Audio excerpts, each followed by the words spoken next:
వైజాగ్ అంటే బీచ్లు మాల్స్ ఒకటే అనుకున్నారా? ఈ రోజు ఎన్ని జరిగినా చూపిస్తారు చూడండి.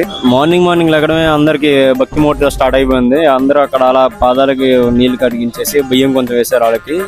నా ఫ్రెండ్ ఇంటర్వ్యూకి వస్తే హెచ్ఆర్ ఇంటర్వ్యూ చేస్తుంది, కానీ నేను మాత్రం హెచ్ఆర్ ఇంటర్వ్యూ చేస్తున్నాను.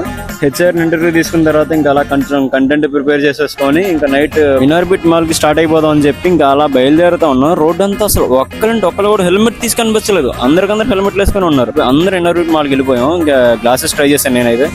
18,000 చెప్పాడు. నాకు అసలు మైండ్ పోయింది. నేను ఇంకా అలాగే మనం కొంచెం రిచ్ అన్నట్టు బిల్డప్ చేసి నాకు నచ్చలేదని చెప్పి బయటకు వచ్చేసా. ఇంకా అలాగే మళ్ళీ షూలు కూడా ట్రై చేసాం. అవి కొనింది లేదు, పెట్టింది లేదు, అన్ని ట్రై చేసి అలా బయటకు వచ్చేసాం. ఇనార్బిట్ మాల్లోకి వెళ్ళిన తర్వాత అర్థమైంది ఈ మాల్ అయితే ఓన్లీ కామన్ పీపుల్ కి అయితే మాత్రం కాదు, రిచ్ పీపుల్ కానీ అర్థమైంది. ఒక చిన్నపాటి మోటివేషన్ కూడా వచ్చేసింది. ఎలా అయినా సరే ఏదైనా చేసి మరి రిచ్ అయిపోవాలన్న ఫీలింగ్ వచ్చేసింది నాకైతే. ఇంకా అందరం ఒక చిన్నపాటి డిసప్పాయింట్మెంట్ తో ఇంటికి వెళ్ళిపోయాం. ఇంకా అతిథి మరి అలాంటి నాతోనే చపాతీలో వేసాడు నా ఫ్రెండ్.